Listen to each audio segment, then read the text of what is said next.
When people finally can settle into the unknown without a name, without a face, without a social security number, without a budget, without a profession, without kids, and just be aware of themselves, aware of nothing that has anything to do with the known physical material world, and they create from nothing, that's when something begins to appear. Because hello and welcome to the Pacific Channel. I'm your host, Steve Doherty. In this audio clip, a host named Kelly tells Dr. Joe that the first step to freedom is not being a victim of your circumstances or any external condition. And then she asks Dr. Joe to explain it better. Dr. Joe will start off by saying to imagine feeling so whole that you no longer want anything. This is the state of mind that his advanced meditators are getting to on a consistent basis. So I would like to discuss what the goal is here before you listen to Dr. Joe, what the solution is, and how do you do it. A lot of this is going to be repetition to what you probably already know, but again, perhaps something I say or something that Dr. Joe says will help to fill in your own gaps of information. So what is the goal here that we are talking about? The goal really is to be your true, authentic self. That's it. The goal is to be your true, loving, powerful self more of the time during your conscious, awakened state than where you probably are now. Why? Because since who you truly are is an unconditionally loving being, your vibration is naturally very high. When you vibrate that high, you don't worry about anything and you trust in the universe to have your back. When you are your authentic self, it allows you to live life from the quantum field. And when you create from that state of mind, you are more easily able to create the life you want in our three-dimensional world of matter. And when you can do that, you'll be happier, more aware of your experience, and able to attract much more of what you want in life. You will no longer be the victim of your circumstances, and life will be a lot easier and more enjoyable. So then, the next logical question is, how do we do that? As Dr. Joe says, you must be aware of your awareness. You must become conscious of your thoughts, feelings, and actions. You need to be able to stand outside of yourself and objectively see yourself and what is really going on. Why? Because when you become the observer of yourself, you see yourself from the fifth dimension and are able to more easily direct your life in this three-dimensional reality. Why is this more difficult than it sounds? Let's listen to this clip and let Dr. Joe explain all of this. I'm your host, Dr. Joe Dispenza. Let's begin. And when you think about, or when you talk about, living in the future and keeping your eye on the future and not, and turning within and not being, a victim or at the whim of your external circumstances, that's the goal, right? That's the first step to freedom. But then, as all the enlightened masters teach us that, awakening or enlightenment or bliss is in the present moment, eventually I would imagine, and you could explain this better, as we start to keep focusing on the vision of the future and feeling those feelings, eventually we do collapse both, and we're in that present elevated emotional present conscious state at all times, and there's no future to go for. It's just now. Yeah. And imagine being so whole that you no longer want anything. We've measured this. Imagine feeling so connected to the emotions of your future. You've conditioned your brain and body into that state. If you feel like your future has already happened, you wouldn't be separate from it. In fact, you wouldn't even be looking for it. Why would you look for it if it felt like it already happened? That's when the magic happens. That's when you move closer and closer into the present moment. And if that singularity point, that source energy, the all in all, the universal mind, whatever you want to call it, pure love, as you move closer to it, then the process of creation, the process of healing, the process of doing, having a mystical moment would be an arousal also. But the arousal wouldn't be fear. The arousal wouldn't be pain. The arousal wouldn't be aggression or anger. The arousal is actually ecstasy. And we've actually caught this on so many brain scans that if you're in that state, why would you want to leave the moment? You just, and that's, you're moving closer to source. And when that happens, you experience oneness. And oneness is when your consciousness actually merges with the consciousness of the all in all. And that should be an arousal, and that should be an awakening. And the amount of energy that we capture in the brain when this occurs, the amount of information being exchanged between the brain and the heart is way, way, way outside of normal. So getting to the sweet spot of the generous present moment takes quite a bit of awareness and energy, because most people wake up in the morning and their brain is a record of the past. They start thinking of their problems. Those problems are associated with the people that they know, the things that they have to do, places they have to go at certain times. And if you believe that your thoughts have something to do with your destiny, and if you're waking up in the morning and you're recalling your past, then you're thinking in the past. Those are memories that are etched in the brain. Now, every one of those problems has an emotion associated with them. So the moment the person feels unhappy or feels desperate or feels fear, now their body's in the past, because thoughts are the vocabulary of the brain and feelings are the vocabulary of our bodies, and how we think and how we feel creates our state of being. So a thought and a feeling, an image and an emotion, a stimulus and response, and you're conditioning the body subconsciously to be in the past. And when we live by familiar emotions, the body's so objective that it's believing that it's living in that same past experience that created that problem. It doesn't know the difference. And if the environment signals the gene, and the end product of an experience in the environment is an emotion, we're signaling the gene without the environment. And if those stress hormones dysregulate or downregulate genes and create disease, now you're headed for a genetic future, right?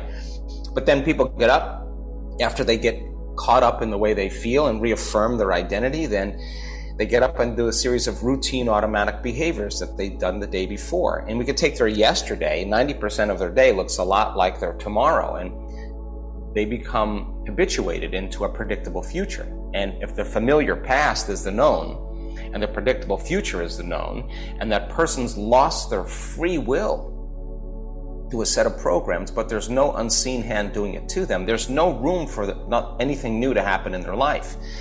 Then if the familiar past is the known, the predictable future is the known, there's only one place where the unknown exists, and that's the sweet spot of that generous present moment. And people do meditations, Kelly, and they say, oh, I can't meditate. You know, they go, oh, my mind's all over the place. Oh, I got to get up. I got to check my emails. I got things to do. I got a baby. I got kids. I got a job. And they buy into the thought that they can't meditate, or it's too hard, or something's wrong with them, or they need a brain scan, whatever. And really, that's just a thought that's causing them to stay in the known. On the other side of that thought is freedom. And when a person is saying, oh my God, it's 8 o'clock in the morning and I'm sitting meditating, this is normally when I get in traffic and I throw a tantrum.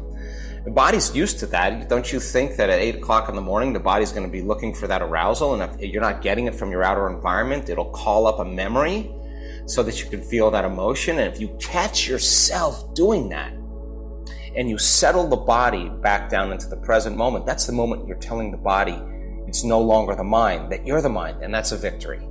And there's a liberation of energy that happens. We're settling the body down from its animal nature. And then it says, I got to get up, I got to check my phone, I got to do this, I got to do that, I got to go there, I got to go there. And you catch yourself doing that, and you settle your body back into the present moment. Now you're executing a will that's greater than the program, and that's a victory as well. And it turns out, if you just give people enough time to sit with themselves, we've done this in 30-week-long retreats, a person has to disentangle from the hardwired thoughts, from the habituated actions and the emotional conditioning that keeps them in the past. And you gotta, if you can pay attention to those thoughts, if you can notice how you're feeling and acting, you're no longer unconscious. Now you're conscious and you're outside the program. And it's the act of doing this that causes us to disentangle, and it takes energy. And it takes constant awareness. And you could be a vegetarian, you could be young, you could be old, you could be gluten-free, you could be wealthy, you could be poor, you could be white, you could be black, you could be yellow, you could be anybody you want. You can get a lot of things done. There's not a lot of possibilities equal to your imagination. Now, when people finally can settle into the unknown, without a name, without a face, without a social security number, without a budget, without a profession, without kids, and just be aware of themselves, aware of nothing that has anything to do with the known physical material world, and they create from nothing. That's when something begins to appear, because nothing is the fundamental ground for everything physical and three-dimensional. So teaching people how to do that, to get to that present moment, is the art. And once people actually can get there, they actually no longer really want anything. All the things they thought they want, they no longer want, because they feel like they have them. And I would say that's a really good place to be.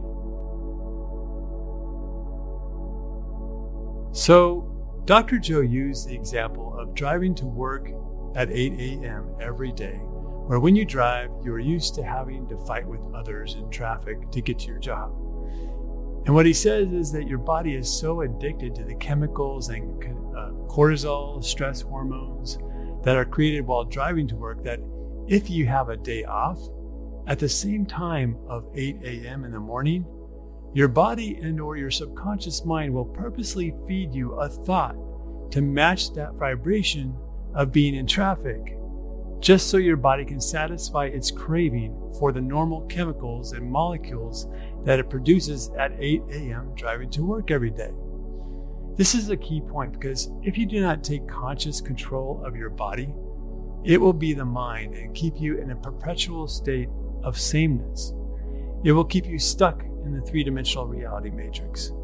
You'll never be able to change. But as Dr. Joe said, if you meditate frequently with the intent of feeling what it would be like to already be living in your future, then you will much more easily be able to overcome your body's desire to be the mind. You must meditate every day. The common denominator amongst most energy healing experts is that they recommend meditating every single day, no matter what. The more you meditate, the more you will raise your vibration. The more you raise your vibration, the more you'll be able to attract the health you want, the wealth you want, a vibrant social life, and even a love relationship if you choose. One of the things that Dr. Joe said is that when the experienced meditators meditate, they can get to a place where they can feel their future so completely and so fully that they no longer want anything. This is a very common law of attraction teaching. Most of us want whatever we want because we believe that when we have it, we will feel better. That's it. That's why. So if you can manifest the feeling first so well that you already feel like you have what you want, then it won't matter whether or not it is here yet in the physical world.